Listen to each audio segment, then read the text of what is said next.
Do that right now. Ladies and gentlemen, welcome. It is the PGA live stream brought to you by Win Sports. My name is Sia Najad. I have the pleasure of being with Draftmaster Flex, with Sticks Picks, otherwise known as Joel and Nick. And I don't know about you guys, but I've got a really good feeling about the Charles Schwab Challenge at Colonial Country Club. Let me start with you, Nick. How you feeling about this one? Are the vibes feeling kind of good, kind of neutral, or kind of bad? No, actually really good. Usually I hate these little tournaments that, especially where there's 50%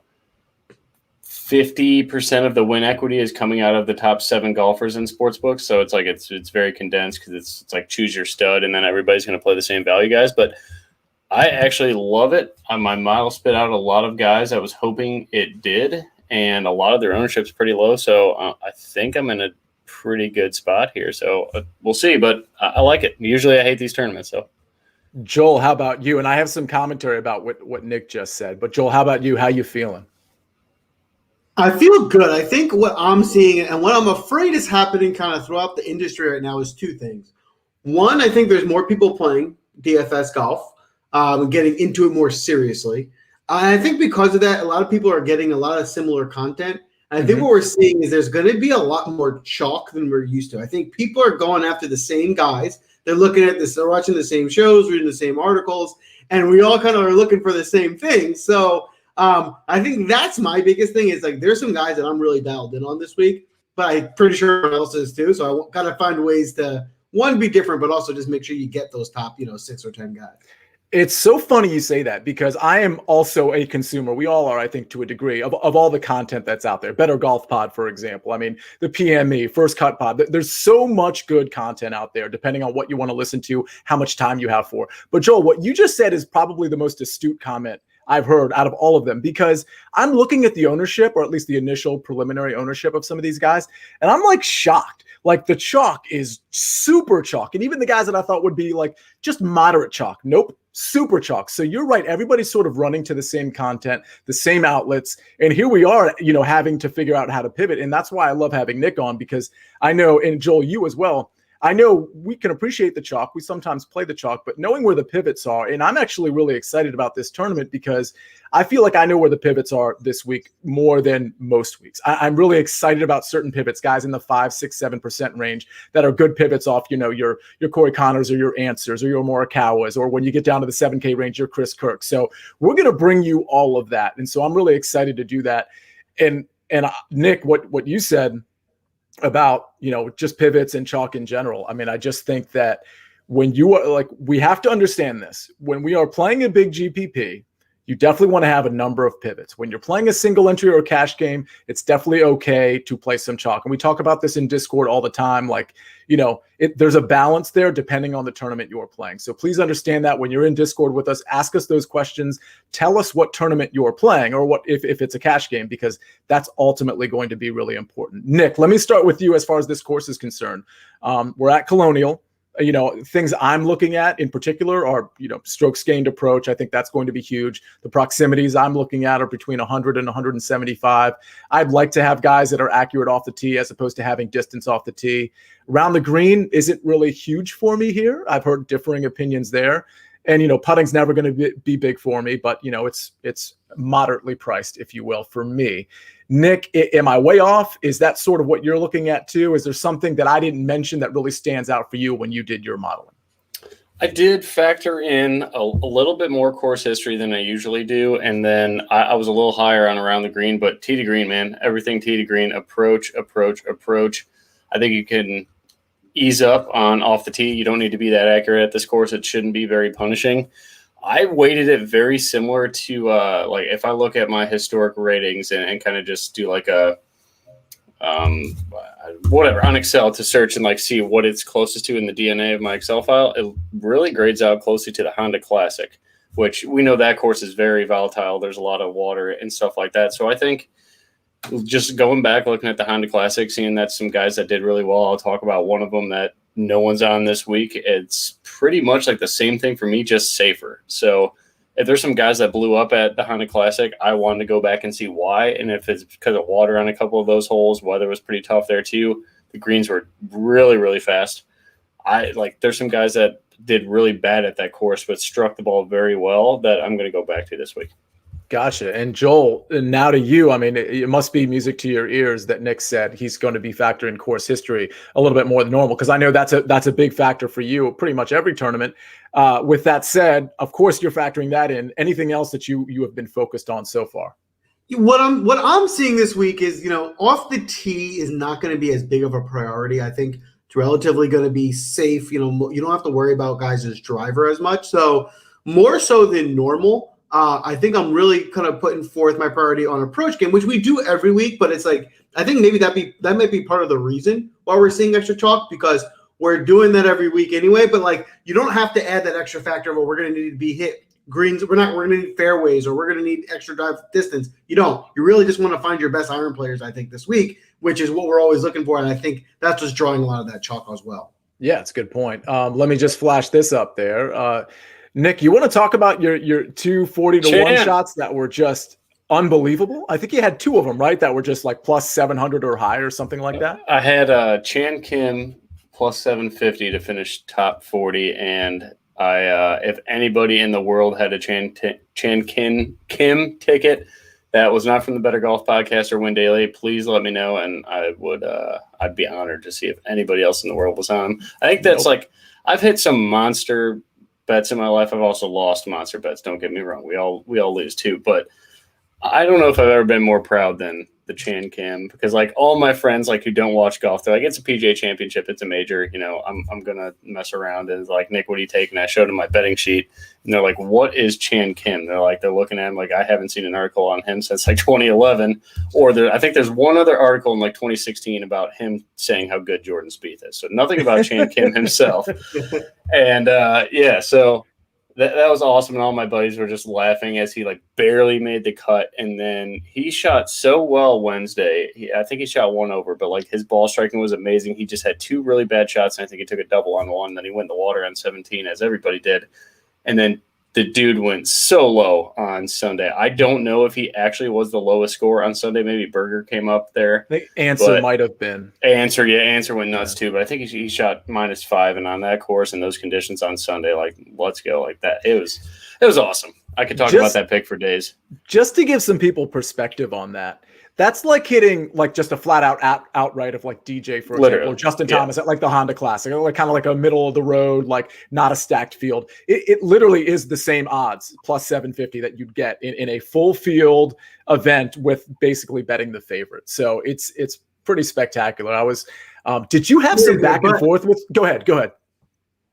I was gonna say, it's more impressive than that, because you're talking about betting one of the best golfers in the world. He's talking about a guy that was like on nobody's radar, that he was zero. like, no, this is going to be, he's going to be. Yeah, no, I agree. And that's what I'm saying. Like I'm just talking about the plus 750 component of it. Like people need to appreciate like how ridiculous, like if you do, for example, like a 2-game parlay, you're looking at like 3.5 to 1 or whatever it is, 3 or 4 to 1, depending on what the juice is. I mean, 7.5 to like plus 750 is just pretty insane. Nick, did I cut you off? What else did you have to say? No, I mean, he was 0.0, I think 0.02% owned in the big single entry I played him in. But I also had Xander, but I should have won that bitch, and I'm pissed off. But because who else plays Chan Kim? And then Sunday he just goes nuts, and my lineup just starts crawling up there. But Xander's just sitting there, at home, eating Cheetos. Xander kind of ruined me in a couple big lineups too. S Guy's saying hello. Thank you for that. This is a new listener, and actually he is in Discord currently. I think he's signed up for one of our things. He messaged me a couple weeks ago. Super nice guy. He's in there. So thank you for watching the show. S Guy, as usual, you are always prompt, and we definitely appreciate you watching. And then let's just go through a couple others before I ask Joel who his favorite elite range guys are.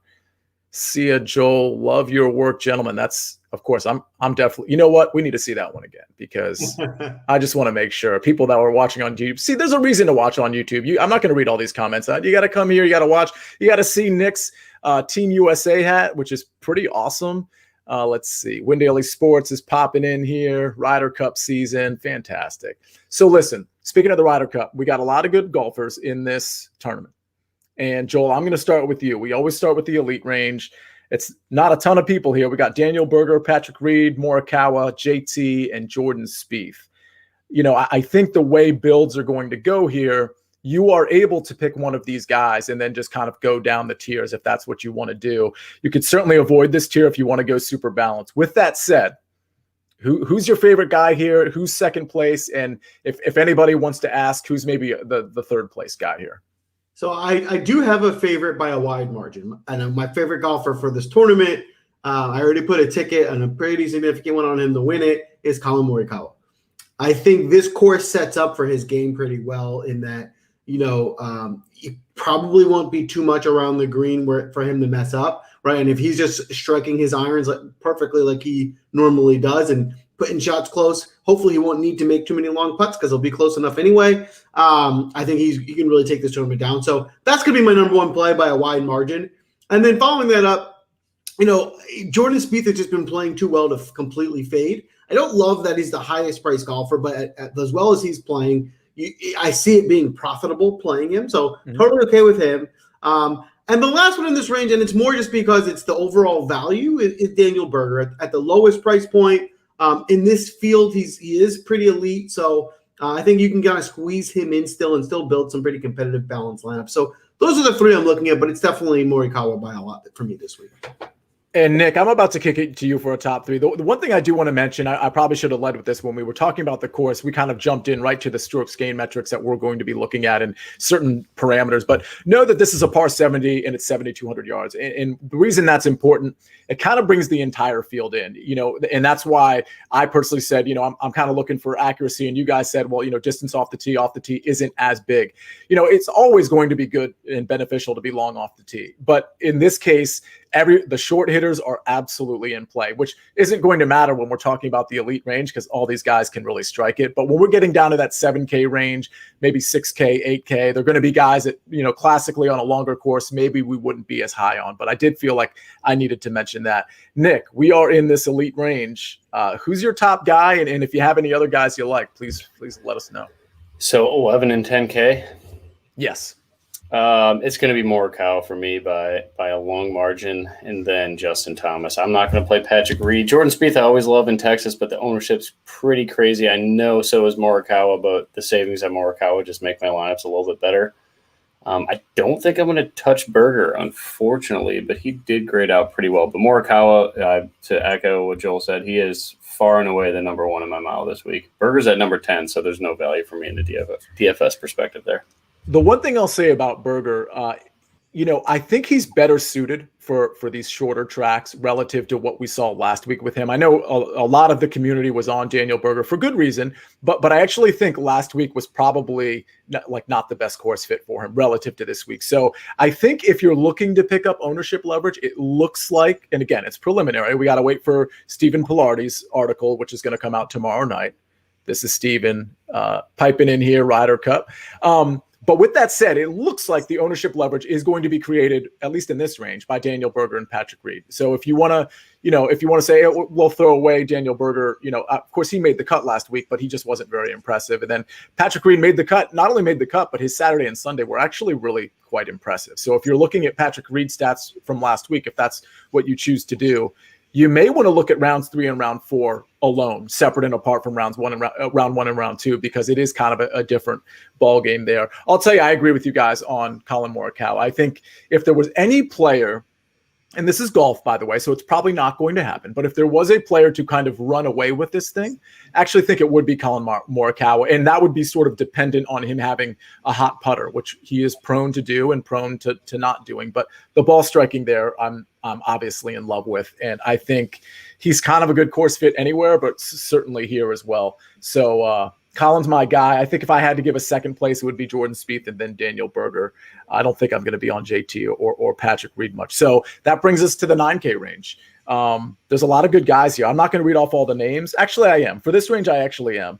Let's start at the bottom, though. Jason Kokrak, Sung J M, Gary Woodland, Neiman, Connors, Scheffler, Finau, Abraham Answer, and Will Zalatoris. A lot of good guys here. So, Joel, I'm going to start with you. Who do you like? So this is an interesting range. I think, if you wanted to tell me your way of getting different this week was to start here and maybe get two of these guys and go, I like that. Like I would be totally okay with that. there's a lot of guys I like but don't love, and I like Zalatoris. I think the way he's striking it, recently is really good. I actually think, if anything, though, the course fit might not be as great for him in that I think what he picks up a lot of strokes is in distance because he just crushes it further than people, and that won't be a huge advantage for him here. So he'll probably have to be a bit more accurate, but he can certainly do that. Who I really love, my favorite play in this range is going to be Abraham Answer. Again, it's going to be similar to what we were saying earlier in that, I think the one area that might be a weakness for Answer is distance, which should be neutralized. So if he doesn't have to worry about distance here and he's just striking the ball well, he should be able to do really. And don't forget, he's coming off three consecutive top tens. So he's dialed in right now. And if you think, he's going to continue that form, this could be even a better course fit for him. The last guy in this range that I just want to mention is right at the top also is Finau.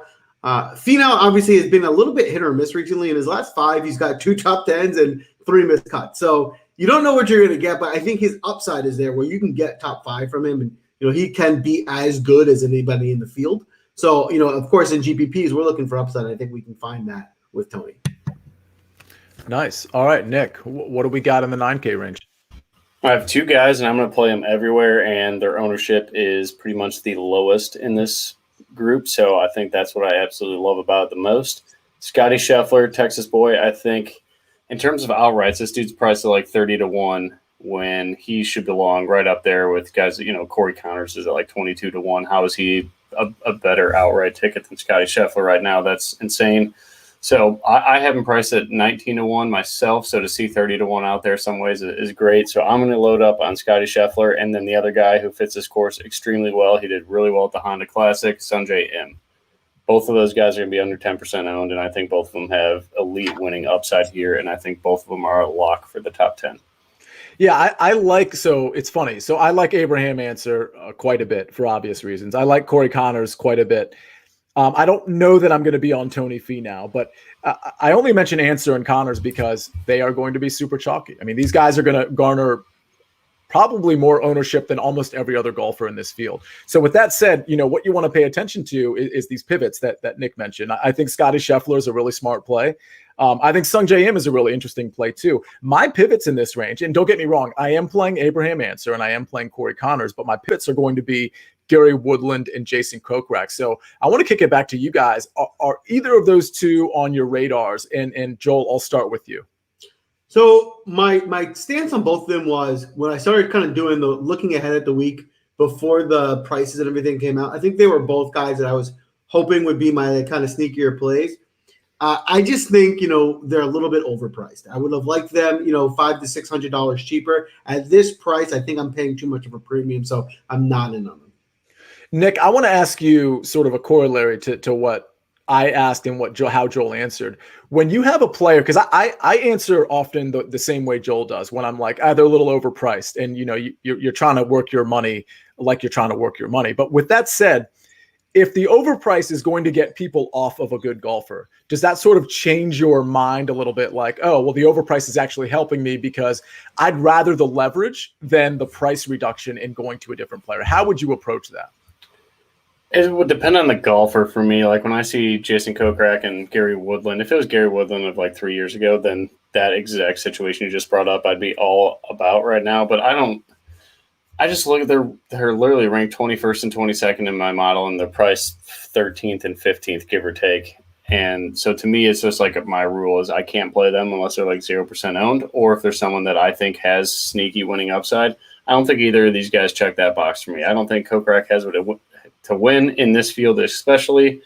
Gary Woodland, yeah, I guess he does, but we haven't seen that type of player out of him for like 3 years. So if it was like a sneaky guy, like I don't know, like who would we like if Justin Rose was a conversation here, and we were on Justin Rose this week. I'm personally not, but like when I see that name, a guy that could play elite golf, he's shown it this year, and he can win, then maybe I would do it. But for Kokrak and Gary Woodland, I just haven't seen it out of them because at this price, you need a top 10 finish out of those guys, and I feel like that's their ceiling.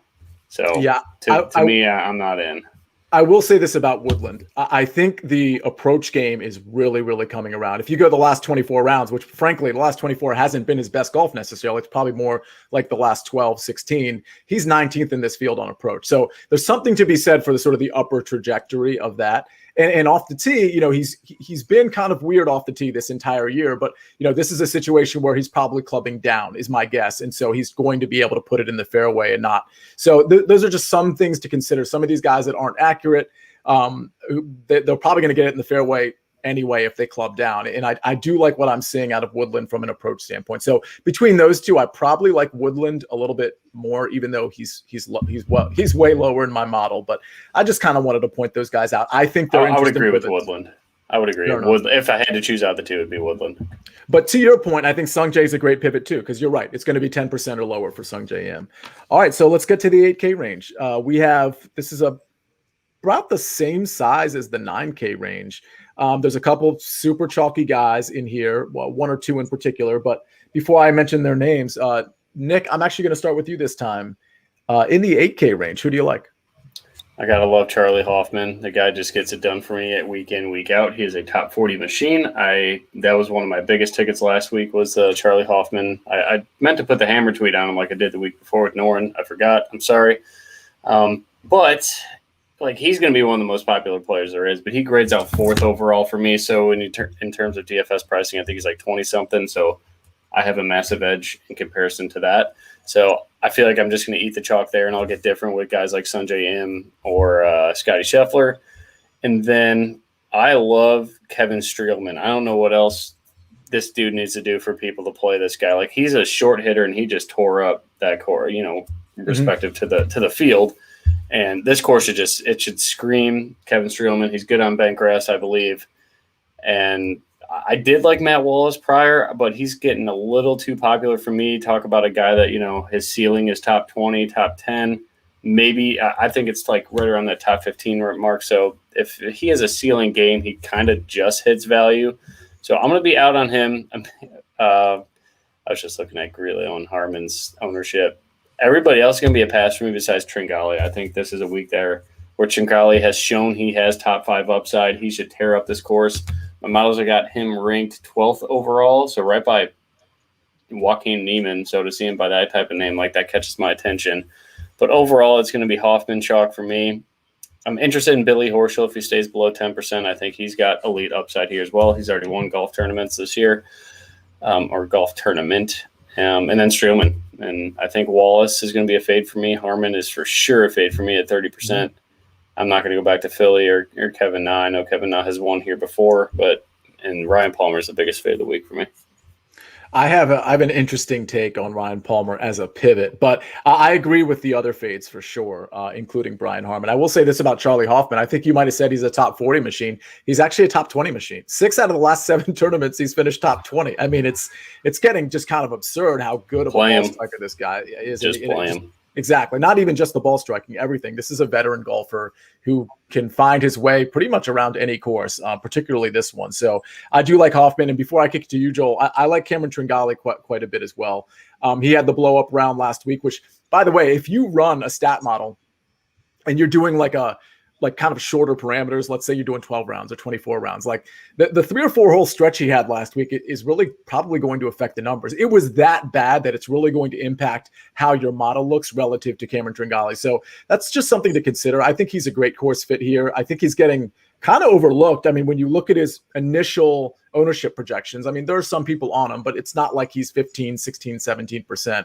And I think he'll probably settle around the 10, 11% mark. So I think he's a pretty solid play. But Joel, 8K range, who do we like? So I actually have, I think, a bit of a controversial take here. So I actually like, funny enough, Phil a good amount. And hear me out. Here's my thought process. One, the first one being, if you recall, a month or two ago, Lee Westwood, he surprised out of nowhere at a major. He got second. Followed up, just lost to Bryson, was competing. And then we all kind of had to take the next week where it was like, listen, that was awesome, but that's not happening again. Followed it up with another second the next week, and no one was on him because I was like, there's no way he can do it again, right? I kind of see the same thing from Phil. And let's not forget, Phil came out and said he found something, right? And all the things you're saying, he was practicing last week. He was and he found something in his swing. and he was like, I'm going to compete this week. And he came out and he did. And I don't think he's lost it. The only thing you got to be worried about is if he went out and partied. But old man Phil ain't partying. He went home and rested. And if he's playing this week, he's feeling good. So I like Phil. I mean, he doesn't need to win the tournament at this price. Right? We're getting a discount where if he gets you a top 10 or just competes, like strikes the ball well all week, he's gonna be helping you make money. And the ownership looks super low. People are looking at this like he's gonna have the championship hangover and no one wants to play him. So if that ownership remains sub 5%, which is what it's looking like I'm seeing right now, then yeah, I'll absolutely sign up for that and run it back with Phil this week. So that's my sold. Yeah, that's my way of getting different. I think Phil's, the way he played last week, it looked like the Phil of old. And if he's found that and he's still doing it, I'm in. I'm going to play a lot of Phil. And then, I'm also on the chalk. I mean, Hoffman, he's been playing so well with 4 top 20s in a row. His ball striking has been solid. I'm on him as well. Streelman looks good. The only other guy in this range that I like that hasn't been mentioned is Matt Wallace. Matt Wallace ball striking has been really good as of recent. I'm going to give him a break last week with the tie for 55 in a much more difficult course. I think once he gets back to an easier course, we might see him back to that same form we saw the previous 2 or 3 tournaments. Yeah, I like that. Here's what I'll say about Ryan Palmer. First of all, he hasn't been really like Ryan Palmer-esque. He hasn't been very good for a little while now. Like the approach numbers are really slipping, which is kind of a surprise. I thought he'd at least be a little bit more consistent, even if he had a dip. And obviously his price, when you see he's just $100 less than a guy like Charlie Hoffman, it's like, whoa. Or like you can drop down to a Kevin Streelman, who has certainly flashed as of late.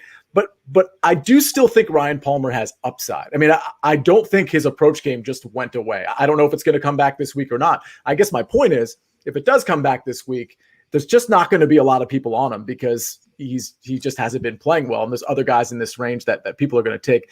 And I do want to add something. I think it was PGA Splits 101 on Twitter that posted this, but he posted some quotes from past winners and just people who have played this course before. One thing he posted about Ryan Palmer. So he's a member at Colonial. So is his caddy. Okay, that's probably pretty helpful. His father, who passed away a few years ago, this was his favorite course. And Ryan Palmer is on record as saying, this is like my 5th major. This is a tournament I really, really want to win. Now, that's not necessarily a good thing, right? You're putting pressure on yourself, unwanted pressure, maybe unnecessary pressure. So that can absolutely backfire. But I do want to say that Ryan Palmer is very much emotionally invested in this tournament. And with all the great stories that we keep seeing from the PGA Tour with Phil Mickelson or Hideki Matsuyama or Jordan Spieth, I mean, it would be kind of fitting to see a story like this emerge. And I think Ryan Palmer has the game to turn it around at any given moment. So no, I'm not playing a ton of him. But even in single entries, I will have a couple of shares of Ryan Palmer because I know how hot he can get. Even though the approach game isn't bad, I know how hot he can get. I like that. I agree. I think, especially at a low ownership, I think he definitely has the upside for a GPP to be a pivot in this range for sure. Right. The Phil take is really interesting though, because you look at this guy's ownership. I mean, I again, these are projected. Like tomorrow night, we'll have a much better idea with Steven's article. But it's funny because it's almost like people think he's going to withdraw or something, which he has been on record as saying he's not going to. But the ownership is so low that people are just straight narrative shopping. They are like, no way he's taking this seriously. Like, there's no way he's going to be dialed in. And, you're probably right about that, but you're not definitely right about that. And so that's why I love what you said, Joel. I mean, talk about picking up leverage on the field. I mean, it's just insane, his ownership number right now. Okay, 7K range. This is a huge range. Joel, I'll start with you. I mean, obviously, this is where a lot of people are going to live. I mean, if you want to be different, you'll probably have to get off the chalk in this range, and there's quite a bit of it. Emiliano Grillo is probably going to be the featured chalk in this range. I think Brandt Snedeker is a decent pivot. They're the same price. That's why I mentioned Brandt Snedeker, and he's half the ownership. He's still popular, but he's half the ownership. But I'll start with Grillo. I think that's chalk I'm probably going to want to eat. I have an outright ticket on him in our first round leader segment, which will show up in about 20 minutes. He's going to be one of my guys because I always kind of take him and guys like Charlie Hoffman, first round leader. With all that said, maybe, Joel, you want to go from 7,900 to the mid 7K range. Who do you like? Yeah. One thing about chalk is this. Just because a guy is chalky doesn't mean you should fade him. There's a reason everybody's on him. And I think sometimes we get a little bit much, everyone's playing, I want to get it. So you do want to play all the chalk because that's going to make it really difficult. But I wouldn't recommend just fading people because a lot of people don't like them. So it's just finding ways to know that these are the guys I like that are chalky, and then knowing that I have to find ways to get different elsewhere to make sure I just don't play all the popular guys. With that being said, I love Griot this week. Another one of my favorite plays. He's ended up being third overall in my model in this field. His ball striking has been elite. I mean, he has been really striking the ball well. If he makes a few putts this week, gets us around the green game together, he can easily top 5. So I will definitely eat that chalk. I'm with you on Brett Snedeker as well. I've been playing him a lot recently. And I think what's really nice about this week for Snedeker is I think one of his downfalls is that he's not very long. And so that tends to hurt him on some of these more difficult courses, where here that should be neutralized. So him not being hurt by the distance, especially with his recent finishes, I mean, he's got 17th and 11th, 42nd and 6th in his last 4. That's really good. And if he can get a little bit of an advantage by having a shorter course, I think that can put him in a really strong position. One more guy in this top range I want to mention is Matt Jones. And the story with Matt Jones for me this week is he's that guy that every week is like the borderline making my pool of players. And then he's either like just out, and then he comes out and he plays pretty well. I'm like, I should have played Matt Jones. I think I've done that now like 2 or 3 weeks in a row. So this week I'm going to play him, so there won't be the regret midweek of like, I should have played Matt Jones. I'm going to have him out there because I've seen he's been playing really well. And I think what's nice for him, especially this week, is I think where he ends up getting hurt the most is strong fields like in a major. There's just too many guys that kind of edge him out. So like you notice, like he ended up getting 30th last week, which is, pretty good. But if you take out, 10 to 15 of the world top golfers, now he's at a top 15, top 10, right? And I think that's closer to what this week is going to be like. So I think that could be another really sneaky play from this range. It's funny you brought up Matt Jones because Isaiah, who was actually, I believe, watching the show still, I actually don't understand what that reference is. But the point is, he's big on Matt Jones this week as well. I was kind of pushing back because, I think he's better for longer courses. I think he's better with, the off the tee game. And I think his approach game's been a little lackluster lately. But listen, he's a gamer and he's been good for like a couple months now. So I can't really argue vehemently against that. Nick, the 7K range, I guess we could do the same thing, like 7,900, maybe to that 7,500 range. Who are some guys you have your eye on? 79 to 75. All right. Matt Jones did win the Honda Classic, so for whatever that's worth, that should grade out really well for me. I'm not I do like him. I don't think he's like a main play for me. I think my main guys right now are Cameron Davis at 7,500. Wow. And can I go down to 7,400 and just say go wherever Varner? you want. Varner. And then other than that, I'm a hard pass on Emiliano Grillo at that ownership. I do like Matt Jones if we had to go the upper sevens for sure. Matt Kuchar, I think, could be in a good spot here. He always plays well in Texas. But Chris Kirk at 20% ownership, I'm going to be a hard pass there. And then I think Lee Westwood. Lee Westwood's been striking the ball extremely well all year long. So I think I'm more than okay with going back to Lee Westwood, especially if he's at extremely low ownership like we're seeing right now, like around 1 to 3%. Yeah, I completely overlooked Lee Westwood, actually. I really like that play on this course. I'm the Griot, I'll tell you what, I will pass on the Chris Kirk chalk. I mean, I understand he's a great course fit here, but, he hasn't really been that great. If he was maybe like 9 or 10% owned, it would have made a lot more sense. But he's looking like he's going to be like in the 20% range, which is kind of absurd. I think Lee Westwood is interesting. Can I ask you both about, before we get to the lower 7K range, Siwoo Kim? I mean, last week he was terrible. I was actually on him. I think the shorter course probably suits him a little bit better. He tends to be a good ball striker. Would either of you consider going to Siwoo Kim? No, this week I'm out. My issue with Siwoo is he's been so bad. I'm now at a point with him where it's one of those, I need to see the improvement before I can go back to him. Yeah, so, I got you. You don't want to be early. I see what you're saying. Carlos Ortiz, Ivan wanted to know about him. Is he in this? Oh, he is. He said, well, we're getting there. So, Joel, let's kick it back to you. Maybe in the low 7K range, whether it's Carlos Ortiz or we've got Steven in the chat, Doc Redmond. I don't know. Is he in the 7K range? He might be. Either way, let's talk about some of the guys in the lower 7K range that you like. So the first guy I'm going to mention, he actually didn't grade out on my model, but I am going to play him anyway, just for the sheer fact that just looking at the numbers, it's Sergio Garcia. Yeah, now I like Sergio's the guy who listen, he missed 4 cuts in a row. So it's, obviously that's the reason why he's, this price. But looking at this field, no, if it wasn't for him missing 4 cuts in a row, Sergio could have been 9,500 and no one would have blinked an eye, right? So you're getting a price where his upside is certainly there. The other thing about Sergio to look at is Sergio lost strokes ball striking 2 tournaments in a row before the PGA. That's not like him. Right? That's not something he's going to do over a elongated period of time. Last week he gained strokes again, ball striking. He got something back. He still wasn't going to run the green, and he missed the cut. I think he's coming back up to the normal, and I think I am willing to be a little bit early on in that. I think he's a better golfer than I think the price is giving him credit for, and I would like to be the one that gets credit for it, especially in a week where we know we're going to be eating some chalk. So his ownership looks pretty low here at maybe 5 or 6%. If I can get him there, I think that could be a really nice way to get different.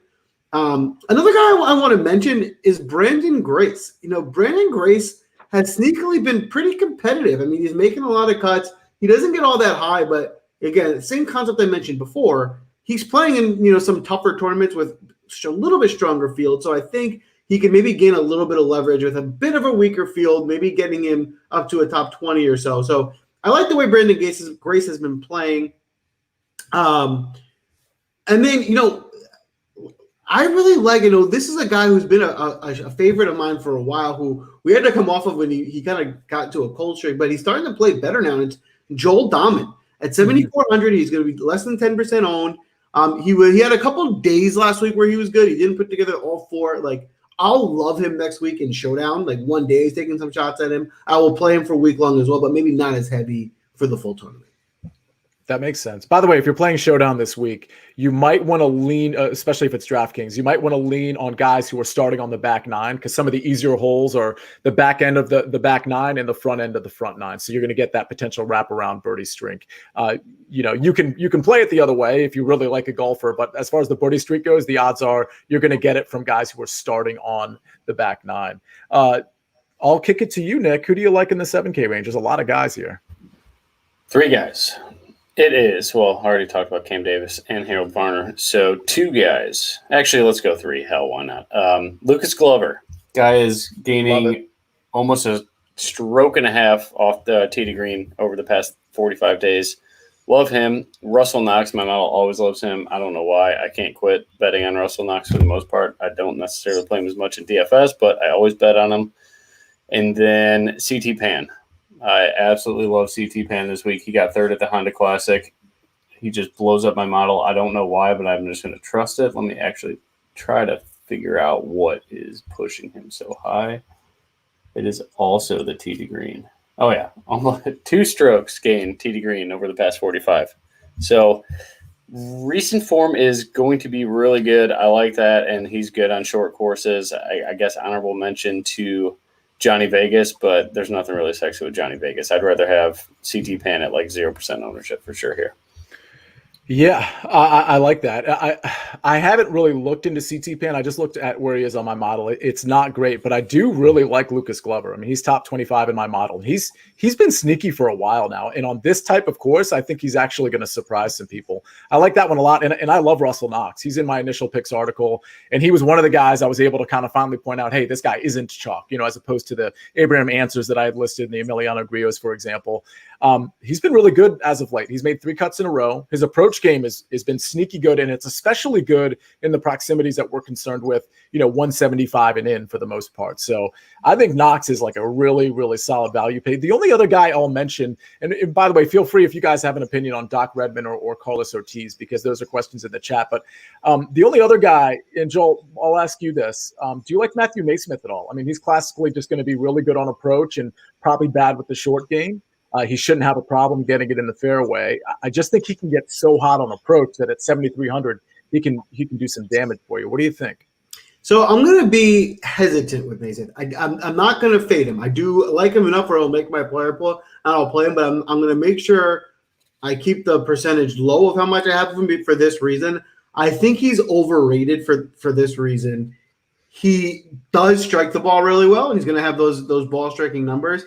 But he's such a bad putter, and he's really not very good around the green. And I think what happens is all the things that the numbers that we run weight the striking so much more that he always grades out better. And he's graded out well in my model this week too. So like my model is telling me to play him, but I think I've learned my lesson in that he usually grades out better than he actually ever performs. And so now I'm kind of learning my lesson to back up on him.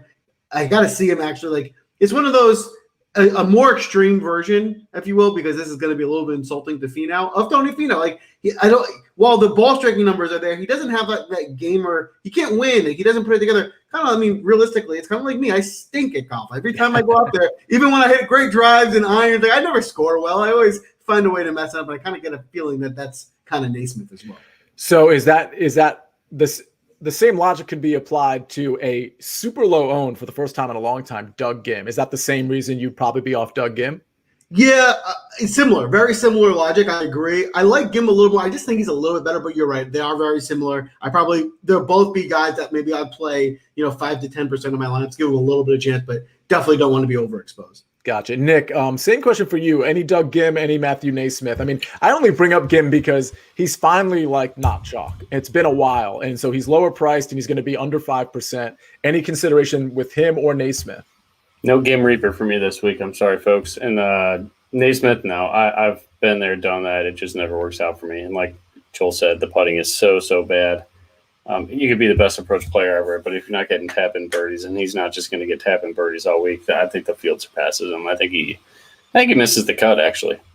Fair enough. I'll tell you this. I'm not going to be on Ortiz or Doc Redman, but if I was going to choose one of them, it would probably be Doc Redman, because it looks like the game is finally turned around and that he can get hot like he was, last year, for example, post-pandemic. So any of you going to consider like a Doc Redman, for example? No. Yeah. Okay. I know. I'll play him a little bit. He was a guy I really liked, like maybe a year ago, where he found some form. If he's finding that again, he does have the ability to get some upside.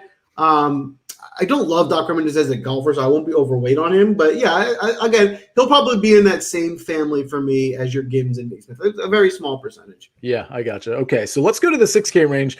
I know for both of you, this is historically a place where you don't want to be. You certainly don't have to be this particular tournament, but I do think there's a couple guys that are actually worth playing. But before I kind of spill the beans on that, Joel, let me start with you. Guys in the 6K range that you might play, maybe in a single entry, for example. Like, do you have any feelings about a 6K guy that are strong enough to be like, yeah, I'd probably put him in, a single entry and give it a shot?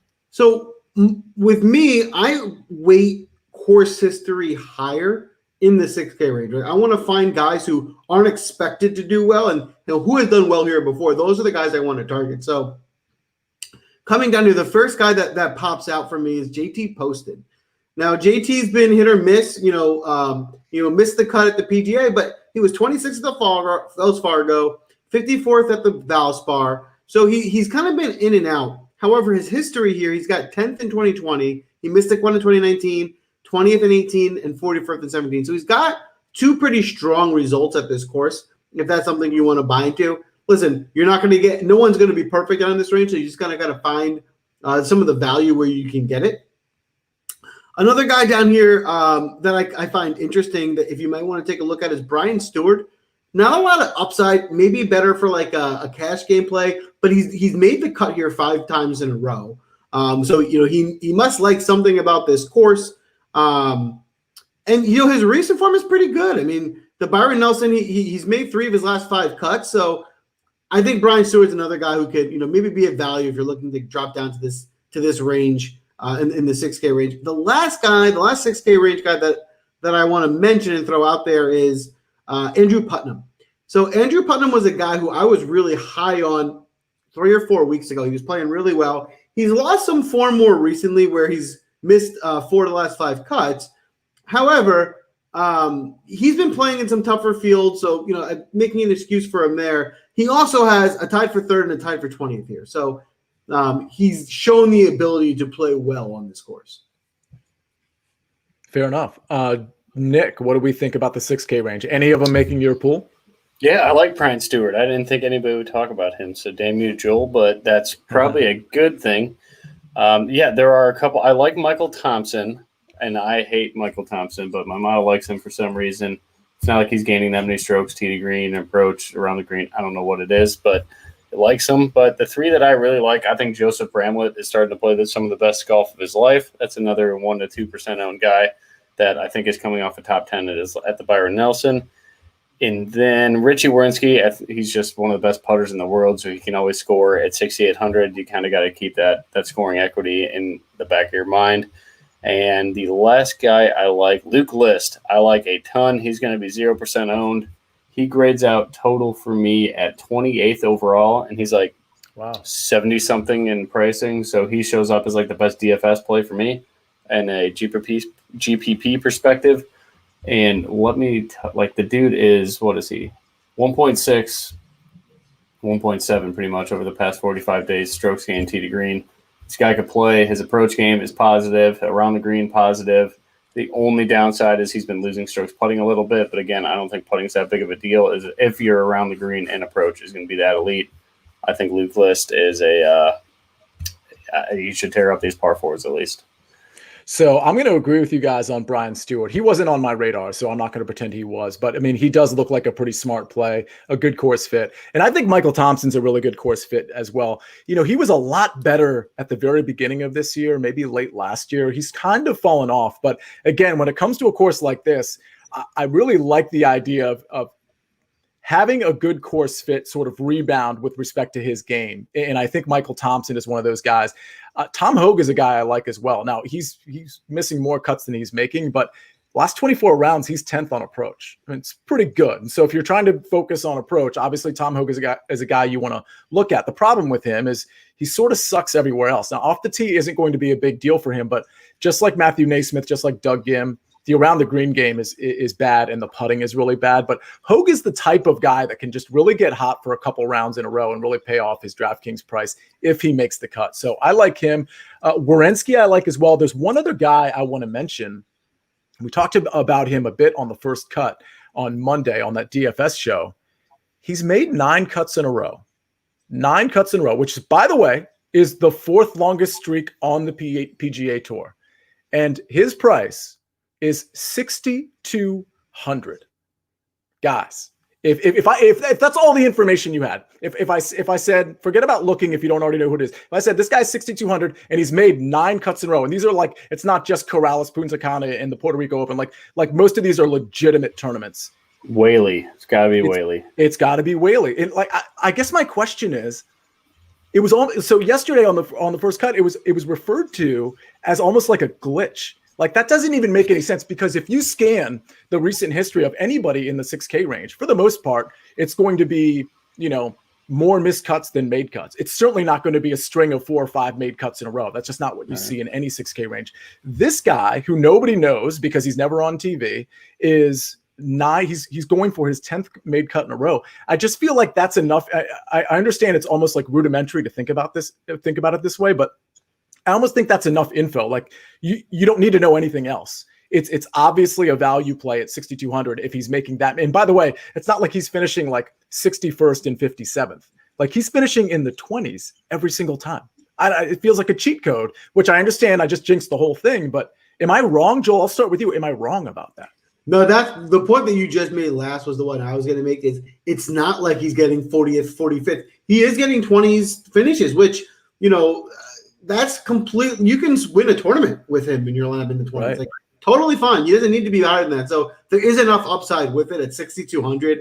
I think you're right. I think it's a really, really strong play. Nick, am I crazy? I mean, you would assume he's going to be like 20% owned, and it's going to be sub 10. So I think you ride it till it breaks. He's a great cash game play, at least. He does. I just put a lineup with him, and you could afford the world. So one of the first lineups I made when the pricing came out, I think I was just messing around. But it was Morikawa and it was Jordan Spieth. And then I threw in Whaley, and I was able to basically make I felt like a normal lineup because of the savings on Vincent Whaley. So, I mean, if you want to go stars and scrubs and you want to have Whaley one of your scrubs, I mean, no issue there. And honestly, if you had Hogue and Whaley, you're going to save so much money. I'm not saying Hogue is some amazing play, but you can fit a couple 6K guys that might make the cut here and have an incredible lineup. Not only that, if you wanted to get, don't think the only way to play him is stars and scrubs, right? If you wanted to do something with all mid 8s, 9s guys, 5 and Whaley, that's also a really solid lineup. So plenty of ways to use them. That's actually a better point than the one I was making, because I think the initial reaction for people is to be like, oh, I can fit in like 2, 10K and above guys. Well, yeah, but you could probably also fit in 3 9K guys and work down from there. So that's a really, really solid point. It doesn't have to be like stars and scrubs. You could have scrubs and then like extreme balance at the top. With that said, I think we're done with the DFS portion. Did we miss anybody before we get to some outrights and first round leaders? Anybody we forgot to talk about that you guys want to mention? Anybody in the chat that needs to throw a name out, please feel free as we finish the show. But let's go to the outrights before we hit up first round leader. Joel, do you have any outrights? I was ready to spit out my first round leaders, but I can pivot. It's my first, and I think the biggest one, we've already talked about it, was and I've already put a full 2-unit bet. I'm thinking about putting more. Colin Morikawa to win. I mean, I just think he's going to win the tournament. So instead of taking my normal long shots at the quarter of a unit or anything like that, put it all on Morikawa to win, and I'm going to have some fun with it this week. All right. Nick has left us, so I'm going to go with my outrights. I was joking. Okay, Nick, you want to give me your outrights? Do you have any? Yes, I already punched a couple, so I'm going to double down on Morikawa with you. Again, number 1, the model. I got to take him to win. Kevin Streelman, 65-1 on FanDuel. Cameron Tringale, 80-1 on FanDuel. Cameron Davis, 130-1 on PointsBet. Scotty Scheffler, I guess the best price right now, I'm not going to tell you my price at 30-1 because that does you no good. Scheffler's 28-1 on DraftKings is the best price in the market, it looks like. Sungjae Im, 30-1 on DraftKings, and Billy Horschel, 70-1 on FanDuel. He is 33-1 on DraftKings, so literally double the odds. Like you don't see that on guys with the name like Billy Horschel. He's respected in the golf community. It's not like he's a Chan Kim or anything like that. No offense, Chan. I know you're tuned in. Love you, buddy. But Billy Horschel at 70-1 on FanDuel is like got to be some sort of error. I don't think he can actually win, but at 70-1, like, what are you doing? There's value there, and if he's at the top on Sunday afternoon, you start live betting. You start hedging from there. Exactly. I'll go Corey Connors. I just liked the number. I saw him at 19-1 last I checked on DraftKings. So that's the only one I check on. So all these numbers are DraftKings, but I thought that was a pretty good price for Corey Connors, as well as he's striking it, as well as he grades out in my model. And then I'm going to go kind of long shot-ish from here, because outrights are kind of like whatever to me. I'm more interested in getting the first round leader play, because obviously those are all locks and guarantees. I like the narrative that I built for Ryan Palmer. So I think 50-1, I'm just going to go with it and see what happens. If he gets hot, he gets hot. If he doesn't, I lose like $8 on my 50-1 shot. I'm not going to put much money on that one. Cameron Tringale at 66-1, I think, is actually a really good number. Sergio Garcia at 70-1. This is the type of guy that's been playing really poorly, but if he returns to form somehow, which, eventually all these guys return to form, right? It is all cyclical. It's just a matter of picking the time. 70-1, Sergio Garcia just seems like, whoa. If it was 50-1, I'd be like, that's still a pretty good number. I might not bet it. But 70-1 is kind of a What book is that? That's DraftKings.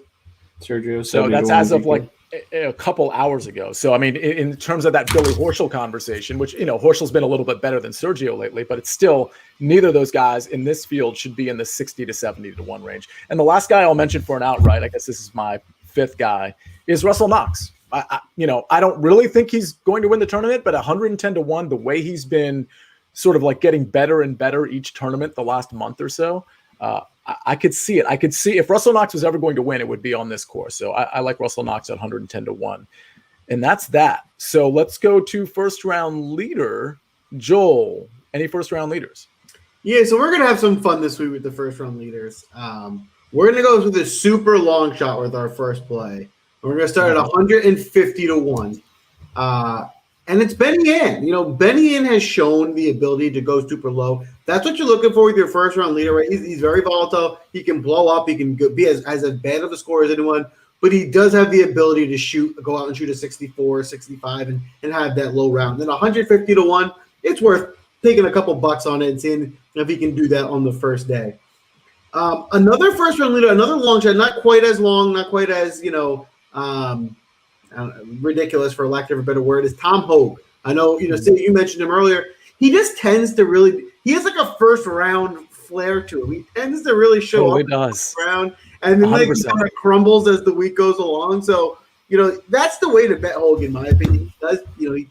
I haven't done this, but my bet is if you were to look at his strokes gained, like by round one is definitely like his best round. So Tom Hogue's when I play it. And my last one, I'm just trying to find, here it is another guy we mentioned already. It's another similar type of player to Ann and things like that. Is Joel Dahmen. He's volatile, but he has the ability to go low. When he's pin seeking and has those days, he can hit it at 90-1. I think you're getting a good value there. So that was Dahmen at 90-1? Yep. I like that. I think that's a solid one. Spoiler alert, I'm on Hogue as well. So, Nick, what do we got on first-round leaders? First-round leader, Cam Davis, 66-1 on PointsBet. CT Pan, 80-1. Sunjay M, 40-1. And that is it. And we did have a question, and it was answered in the chat. But just for those of you that are listening, some of the books, like a lot of us, I shouldn't say us because, well, me, use like offshore books, and they might only give you like top 10s or top 20s. And it's, usually kind of the bigger outfits like DraftKings and FanDuel that are going to give you the top 40. So it kind of just sort of depends on where you're betting. I don't know that my bookie, that's another one I've used in the past. I don't even know that one has top 40. So you kind of have to, be in the right place, I think, for that one. But by the way, the question was asked, do you have any top 40s for us, Nick? Maybe a couple you want to throw out there? All right, here we go. Stretch it out. No, I got this is kind of one like I don't usually like to take, but I did it last week with Paul Casey. I don't like to take like short odds on top 40s, but Matt Wallace is minus 105 to finish top 40 on FanDuel. I think that's absolute lock. Lock it in, but be smart. Don't put multiple units on these. Make it. I don't do any of them for more than usually a unit and a half at most. Harold Varner on FanDuel plus 125. Cam Davis on FanDuel plus 150. Russell Knox on DraftKings plus 125. Luke List is a small bet for me on FanDuel plus 165. And then CT Pan on DraftKings 200. It sounds like we're kind of all, and Joel, I don't know that you have this opinion necessarily, but it sounds like Russell Knox is going to be a popular play for us, who's not a popular play just in the general betting and DFS community. So I think that's kind of cool. He's sticking out to us clearly. And then we have the comment here, Matt Jones, first round leader, take all my money. Speaking of taking all your money, let's go over my first round leaders. I have 6. I usually give like 4 or 5, but lately I've been given 6 because it's just so fun. 2 of these are kind of shorter odds than I like to give. I'll just give them right off the bat. To me, they're the obvious ones because they typically flash in the first round, like a Tom Hogue, for example. But Emiliano Grillo and Charlie Hoffman are both 45-1. I just think these guys are just classically so good in the first round. So I think 45-1, it's not a fun price, but I think it's a fair price. And I think I'm willing to put a few bucks on that. Tom Hogue at 90-1. We already discussed him. Obviously, he is one of my guys. And then I'll give you 3 more, including the breaking news. Cameron Tringali at 66-1. Again, I just think we're getting really good numbers on Cameron Tringali, partly because of what we saw last week. And I just don't think the betting market is really on him much anymore. Lucas Glover at 90-1. I just think Lucas Glover, he's had good day ones in the past recently, and he's just one of those constantly overlooked golfers, and I actually think he's going to have a nice tournament. So I'm going to take a deeper dive with him in a DFS standpoint because I might have to put in a little bit more than I originally was going to. But Lucas Glover at 90-1 first round leader. And then here's the breaking news. Are you guys ready? I don't know how much we're supposed to put on this one. I don't know if we're supposed to leverage other people's bank accounts. Like, I don't know. But like, we'll have to kind of ponder what to do with like the unit we're betting here. But I will say that this is an absolute lock. Like I've never doubted something. I've never been more certain about something in my entire life. And that's that the first round leader at the Charles Schwab Challenge, which, by the way, if you try to say 2 times fast, you will screw it up. The Charles Schwab Challenge, 2021 first round leader. I'm telling everybody this on May 25th. It's a Tuesday night at 9:05 p.m. Your first round leader is none other than at 80-1, Russell Knox. Russell Knox, you're welcome, America. Nick, since you were the fan of Russell Knox also on this show, how do you feel about that? I'm in. Yeah, that's cool. I could do that. All right. So you have to bet it. Yeah, no, I could just max out some accounts and stuff, see what happens. And when he went, like, there's no even worry about skipping town because it's already cashed for the most part. Just got to wait. The only worry is like whether your book is actually going to pay out the full amount. because yeah. it's going to be such a high number. Joel, what do you think? They're going to be bankrupt. Yeah, that sucks. No, that's an easy one. I put my son's entire college savings account right on that. So now he can go to college twice if he wants to be a doctor. I can afford it thanks to Russell Knox. So that's easy. That's easy. It's you don't even need the college fund. Just tell him to go D1 in something. It's up to him. There you go. Like, you're just being a father. Hey man, go hit golf balls.